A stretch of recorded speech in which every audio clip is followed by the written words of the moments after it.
3.32 quadratic equation.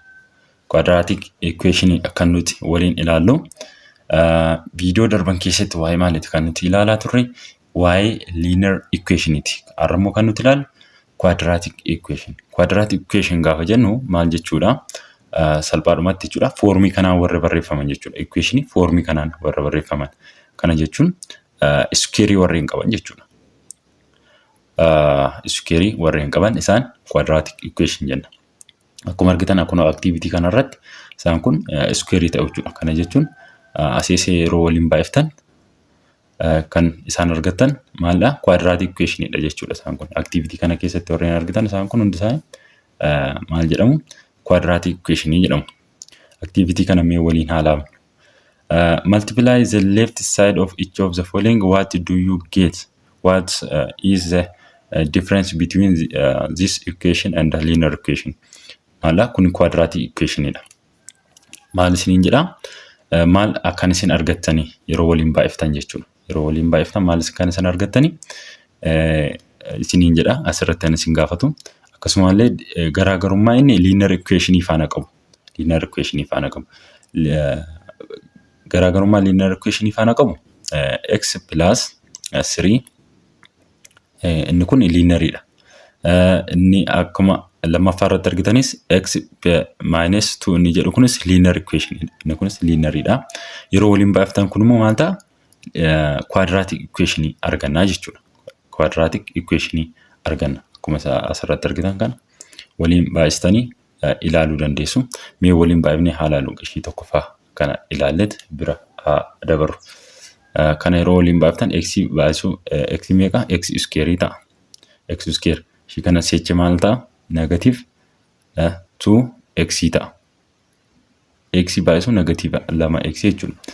Sechi baay'iftu plus maal ta'a? 3x ta'a. Shi kana immoo 3 baay'isu x shi kana yeroo baay'iftan jechuudha. 3x ta'a. Sana booda isa kana immoo plus minus ta'a. Minus 6 equal to 0 ta'a. Equal to 0 ta'a. Sana booda shi kana yeroo walirraa walitti daatan shi ta'a asii jechuudha. X square plus x minus 6 equal to 0 kana ta'a jechuudha. Kun quadratic equation argattu. Isa kanas bifuma kanaatiin kan isin hojjettan jechuudha. Taasudhaan definition 3.3 argina. An equation of the form ax square plus b plus c equal to 0 where a, b, c elementary real number. Elementary real number warreen ta'an jechuudha. Elementary real number kana jechuun anis a, b real number yeroo ta'anitti a immoo different from 0 yeroo ta'u maal ta'a jechuudha. Kun quadratic equation jenna jechuudha.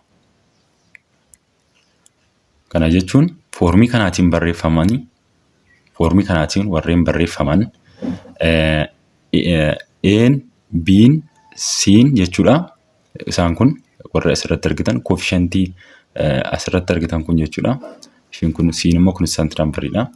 Isaan kun immoo yoo maal ta'an jechuudha? Elementii real number. Elementii real number ta'anii a immoo 0 irraa adda yoo ta'e jechuudha.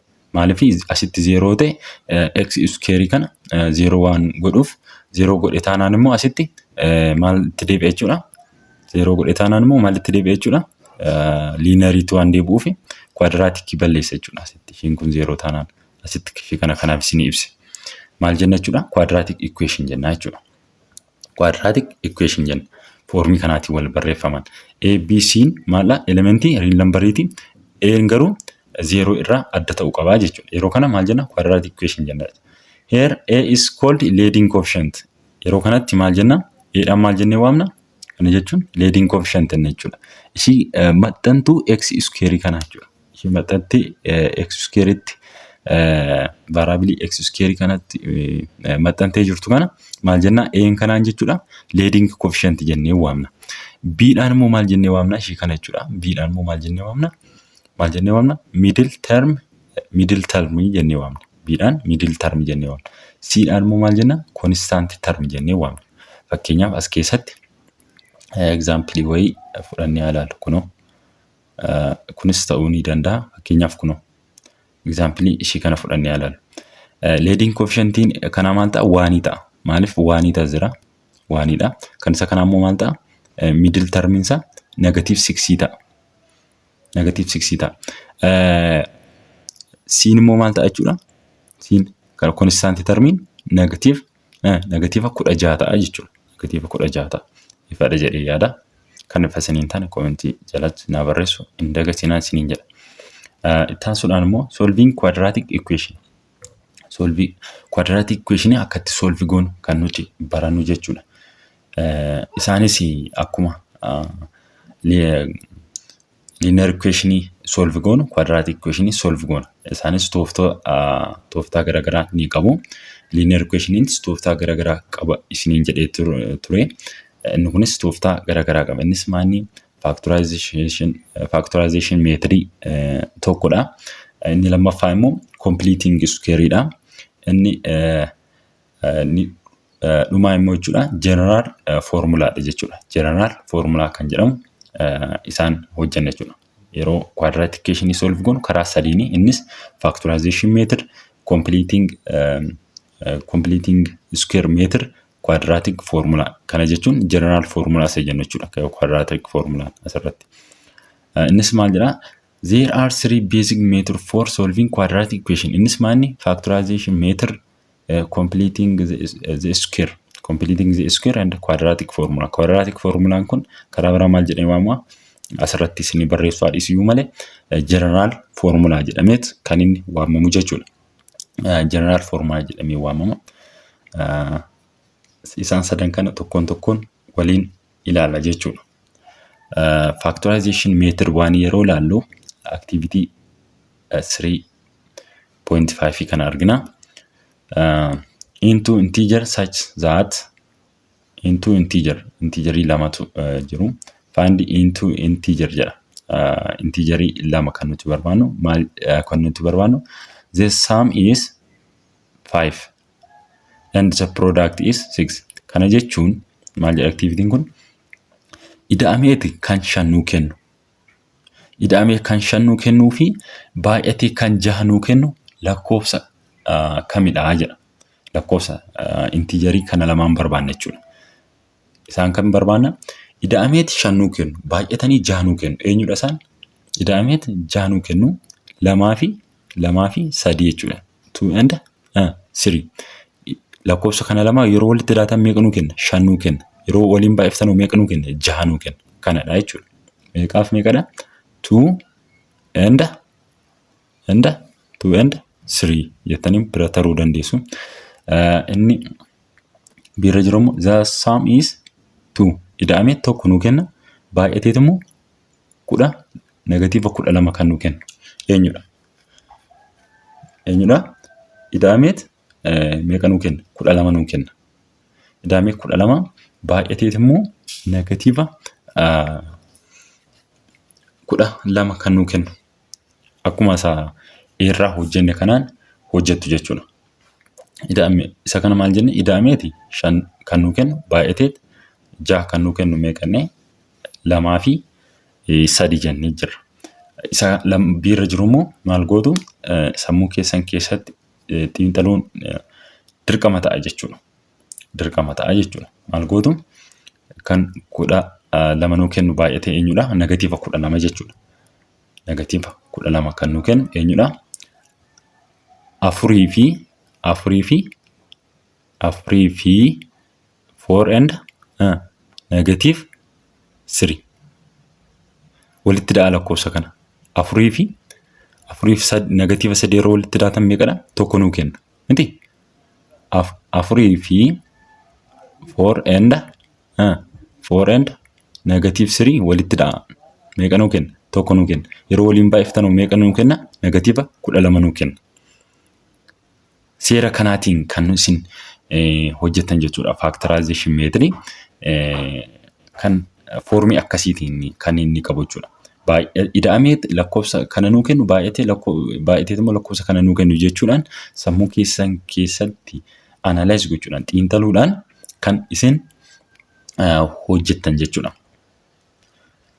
How to solve a quadratic equation by factorization method. Stepin asirratti argitan kun jechuudha. Asirratti barreeffamee jiru kun akkaataa itti nuti solve goonu maal quadratic equation maal fayyadamuudhaan jechuudha. Factorization tooftaa factorization fayyadamuudhaan kan nuti hojjennu asirratti nu tarreeffamanii jiru jechuudha. Stepin isaan kana. Stepin isa tokkoffaa yeroo kana put all term on one side of the equation sign. Leave 0 on the other side. Maal godhaa jedha. Equationiin tokko yeroo nu kennamu, equationiin wayii yeroo nu kennamu maal gootu equal sign fayyadamuu qabdu yeroo kana. Kana jechuun foormii kamitti kaa'uu qabdu? Foormii kanaatti kaa'uu qabdu. Kun fakkeenya ishii kana jechuudha. Foormii kanaatti walqixa 0 jettanii fayyadamuudha qabdu jechuudha. Kana jechuun kun akkuma asirratti nu kaa'ee jiru foormii kanaatti galchuudha qabdu. Foormii kanaatti galchuudha qabdu. Foormii kanaatti erga galchitanii fakkeenyaaf asirratti kun foormii B irra jirtu kana jechuudha. Fakkeenyaaf yoo x square negative 6x equal to 16 yoo isiniin jedhee jiraate equationichi jechuudha. Equationichi yoo kana isiniin jedhee jiraate isin immoo foormii kanaatti galchitu jechuudha. Akkamitti galchitu? X square minus 6x minus 16 jechuudha. 16 jettu. 16 walqixa 0 jettu. Maaliif foormii sanaatti galchuun dirqama keessan ta'a jechuudha. Kana jechuun walqixa 0 jechuun dirqama keessan ta'a jechuudha. Maaliif 16 kana as dabarsitaniitu walqixa 0 jechuun dirqama keessan ta'a jechuudha. Sana booda kan isin hojjettanii jechuudha.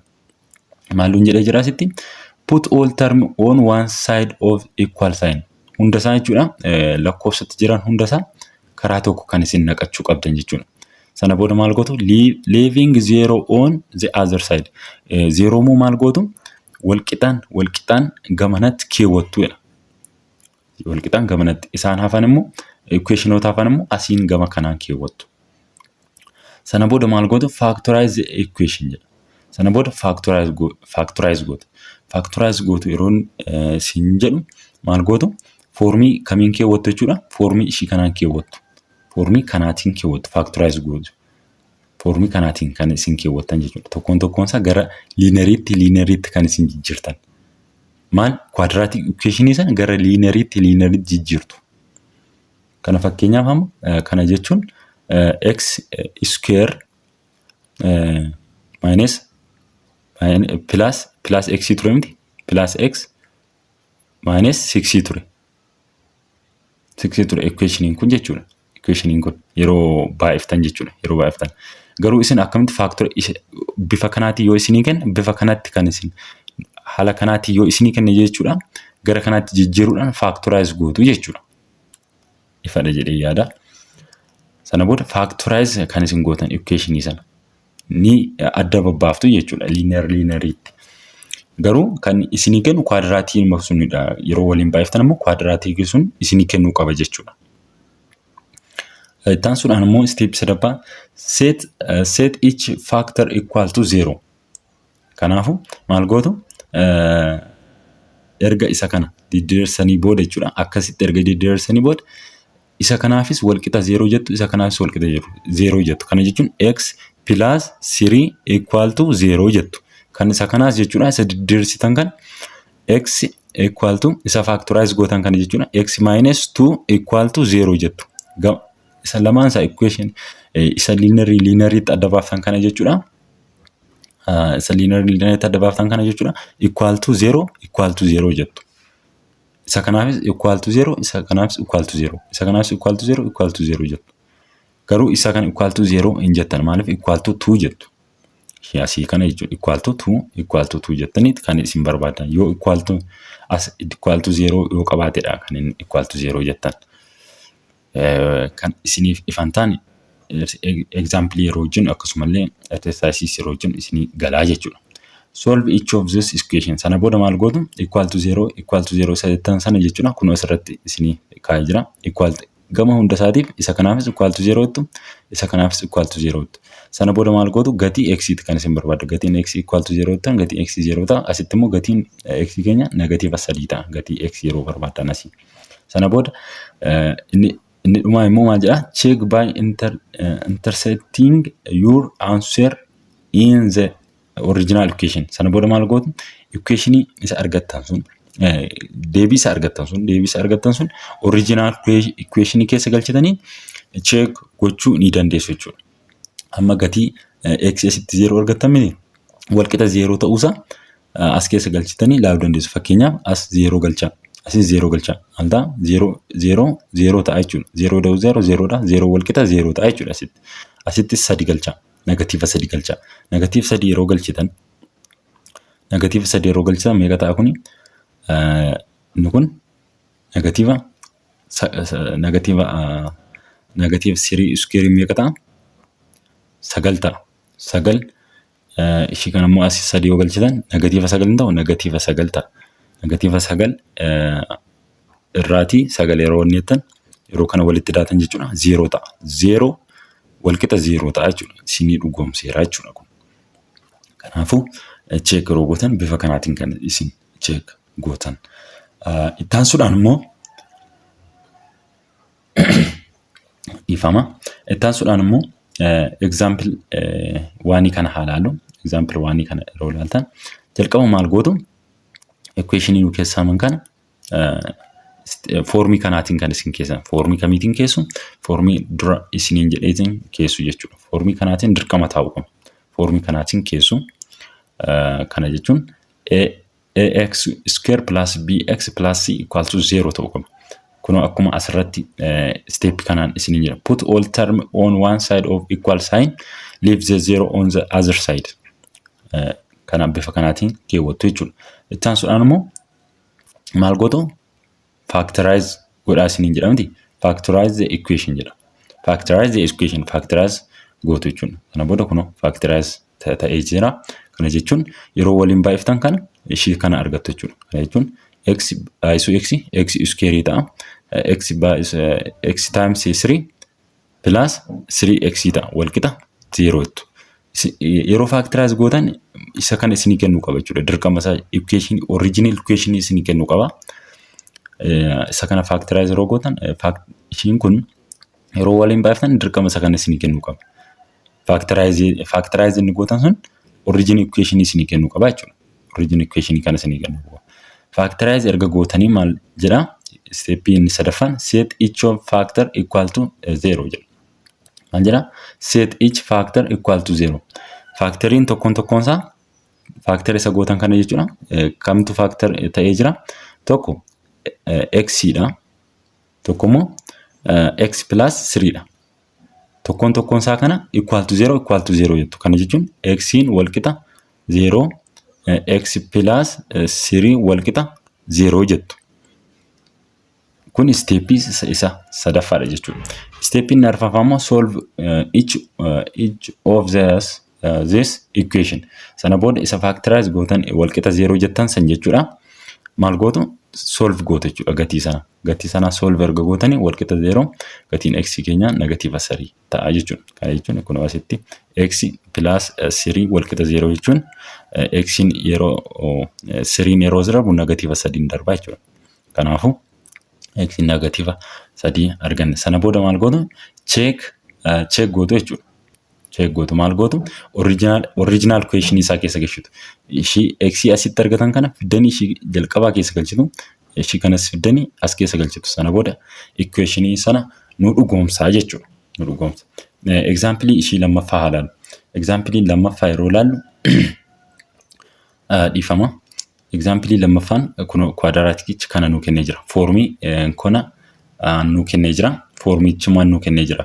Formii step tokkoffaa irratti isinii himee sun nu kennee jira. Formii sana jijjiiruun barbaachisu jechuudha. Maaliif formuma nuti barbaannu nu kaa'ee jira jechuudha. Sana booda maal gootu tokkoon kana factorize gootu. Kana akkamittan factorize godhaa jechuudhaaf maal gootu ishiin dura isinitti hime teeknika sana fayyadamtu jechuudha. Kana jechuun ida'ameet negatiiva Ida'ameen negatiiva 6 kan nuu kennu baay'ateet immoo negatiiva 16 kan nuu kennu eenyudha? Eenyudha jechuudha? Ida'ameeti. Ida'ameen meeqa nuu kennuu qaba? Ida'ameeti meeqadha? Negatiiva 6dha lakkoofsichi kan nuu kennu. Ida'ameeti negatiiva 6. Baay'ateet immoo negatiiva 16 kan nuu kennu eenyudha? Negatiiva 8 fi 2dha jechuudha. Negatiiva 8 fi 2 poozitiiva 2 jechuudha. Negatiiva 8 fi poozitiiva 2 ilaaluu dandeessu. Walitti ida'atan negatiiva 8 ida'uu 2 meeqa? Negatiiva 6. Waliin baay'ifnee immoo ilaalu. Waliin baay'ifnee immoo ilaalu. Negatiiva 8 baay'isuu 2 meeqadha? Negatiiva 16. Isatu factorize nuu godha jechuudha. Lakkoofsa kanatu factorize nuu godha. Yeroo factorize gootan kana akkuma asirratti argitan kunoo ida'ameet 6 kan negatiiva 6 baay'ateet 16 kan jedhu kunoo asirra isinii kaa'ee jira. Sana booda bifa kanaa kan isin factorize gootan maal gootu? X minus 8 kanaan kan isin factorize gootan jechuudha. Factorize yeroo gootan x plus 2dha. Maaliif ishiin kun 8 fi 2 negatiiva 8 fi 2 kun ida'amaniiti negatiiva 6 nuu kennu baay'ataniiti negatiiva 16 nuu kennu jechuudha. Isaanii kan nuti kana fayyadamu. Walqixa 0 jettu. Walqixa maal jettu? Walqixa 0 jettanii fayyadamtu jechuudha. Erga walqixa 0 jettanii fayyadamtanii wanni isaanii factorize isa gootan kana lamaaniif jechuudha. Walqixa 0 jettanii erga fayyadamtanii 0 kun isaan kana lamaaniif bakka buute jechuudha. Isa kanaafis kamiif jechuudha? X plus x minus 8 dhaafis x plus 2 dhaafis bakka buute. Sana booda maal gootu? Erga lamaaniif bakka buute x minus 8 equal to 0 jettu gama lamaanii equation factorize ishii gootan kana lamaaniitiif jechuudha. Isa kanaafis walqixa 0 argattanii isa kanaafis walqixa 0 jettu. X plus 2 walqixa 0 jettu. 0 arga jettanii maal gootu? Sana booda kan gatii x barbaadu. Gatii x yeroo asirraa barbaadan maal ta'a? Gatiin x kan ishii kanarraa jechuudha 8 ta'a. Kan isa kanarraa yeroo barbaadan immoo meeqa ta'a? Negatiiv 2 ta'a. Sana booda erga gatii isaa argattanii check gochuudhaaf origin equation keessa galchitu jechuudha. Origin equation keessa yeroo galchitan asitti 8 fiddanii as keessa galchitan tokkoon as keessa galchitan x kana keessa jechuudha. Meeqa argattu? 16 argattu. 16 irraa 16 ta'a asitti kun ishiin kun jechuudha. Walqixa 0 ta'a. 16 irraa 16 walqixa 0. 0 walqixa 0 nuu kenna jechuudha nuu dhugoomsa. Akkasumallee isa kanas negatiiv 2 kanas yoo galchitan maal nuu kenna? Asitti nuu dhugoomsa jechuudha. Asitti 0 walqixa 0 nuu kennisiisa jechuudha. Check gochuu dandeessu. Mirkaneeffachuu dandeessu. Ofii keessaniifis salphaadha jechuudha. Factorization methodin bifa kanaatiin kan inni hojjetamu jechuudha. Itti aansuudhaan exercise 3.10dha kan nuti waliin ilaallu. Factorization methodidhaan kan nuti fayyadamu akkuma amma example irratti fi akkasumallee wanni keessatti isiniif ibse jechuudha. Kunoo as keessatti stepii nuti ittiin fayyadamu stepii factorization methoditi. Warreen shanan kun asirratti isinitti hime. Bifa sanaatiin kan isin hojjettan jechuudha. Gaaffii eedhaa hanga D jiran factorization methodidhaan kan nuti hojjennu. Factorization methodidhaan gaafa hojjennu maal gootu? Equationii irra jirtu kun gaaffiin irra jirtu kun maal gootu? Foormii kamitti barreeffattu? Jalqaba A x square plus b x plus c equal to 0 dha. As keessaa isa kamtu hin jiru? N ni jira, ax square inni jennu kun ni jira. Bx kan jennus ni jira. Eenyutu hin jiru? Ctu hin jiru jechuudha. Kana jechuun constant termiitu hin jiru. Constant termiin hin jiru waan ta'eef maal gootu? Constant termiin 0 dha asirratti. 0 dha. Waan hin jirreef maal gootu?